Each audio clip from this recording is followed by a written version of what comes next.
Have you ever spread a spoonful of peanut butter on toast and wondered, why is it even called peanut butter? It's not dairy, it's not from a cow, and it's certainly not the same as real butter. So how did this creamy, nutty spread end up sharing a name with something made from milk?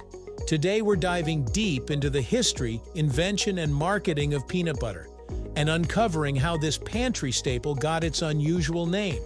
Let's explore right here on History of Simple Things.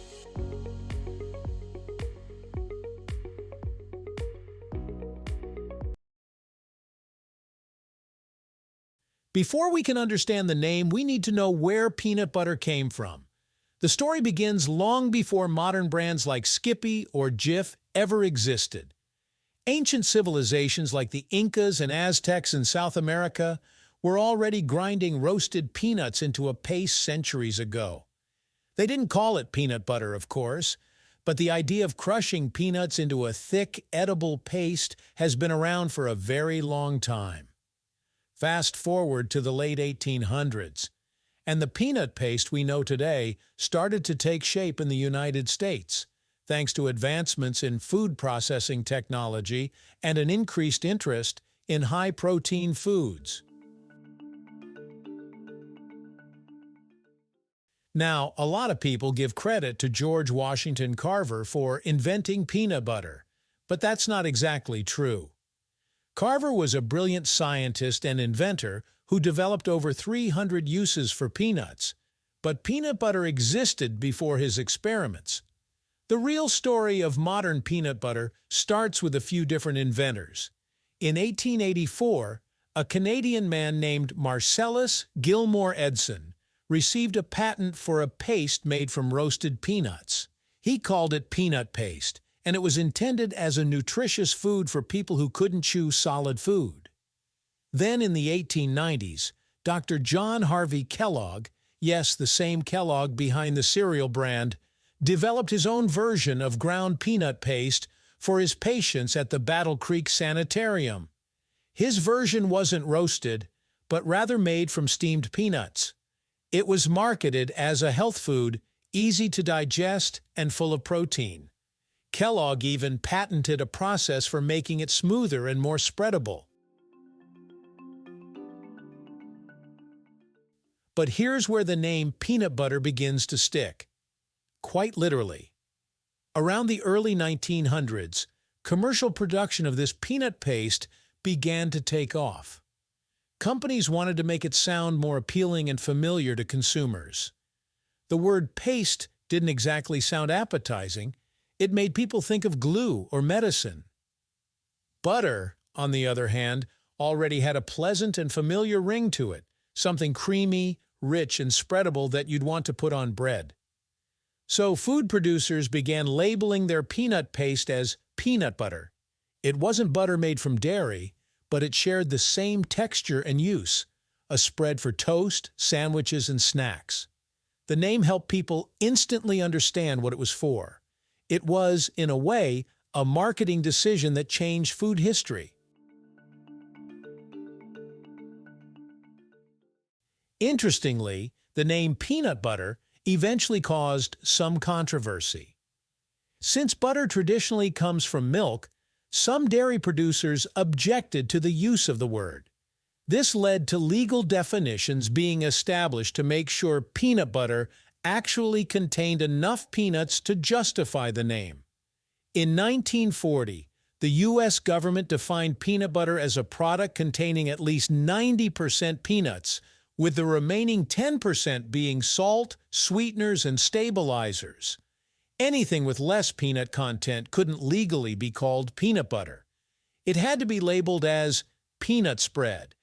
So even though the word butter was technically borrowed, it became an accepted term because of the spread's buttery consistency and the fact that consumers already associated it with bread and breakfast.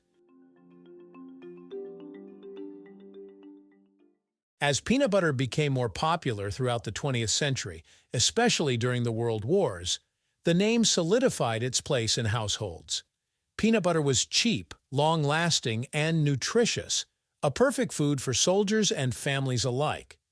Brands like Skippy, Jif, and Peter Pan made it a staple in American kitchens. The butter in its name became symbolic of comfort food, creamy, smooth, and spreadable. It was also marketed as a high-energy food, great for children and athletes. The word butter helped sell that image of something rich and satisfying, even though it had nothing to do with dairy. By the mid-1900s, no one questioned the name anymore. Peanut butter was just peanut butter.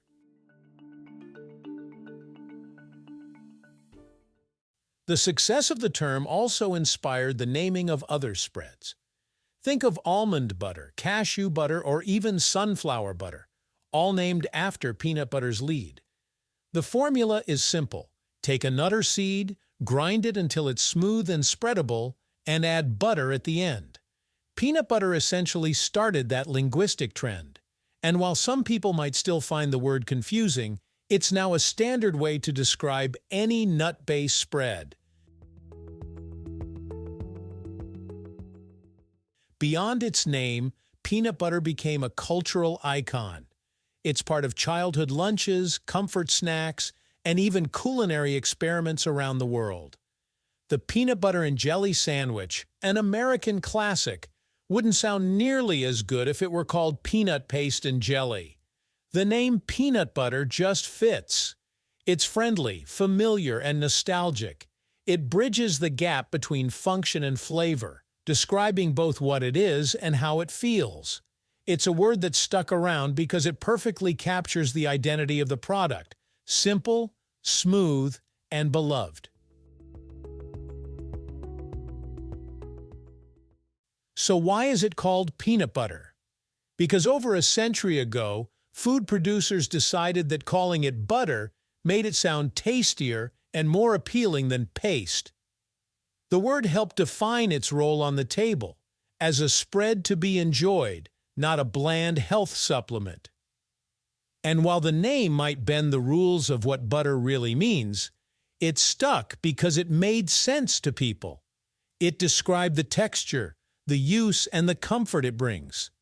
Today, when you twist open a jar and spread that creamy goodness on a slice of bread, you're not just tasting peanuts. You're tasting a clever blend of language, history, and marketing that turned a simple nut paste into something unforgettable. Thank you for watching. If you have suggestions for our next video, feel free to share them in the comments below. We'll be sure to give you an acknowledgement for your contribution. If you enjoyed this video, please check out our other bingeable channels. Thank you for joining us on this journey through the history of simple things. Don't forget to like, subscribe, and stay tuned for more stories woven through the smallest details.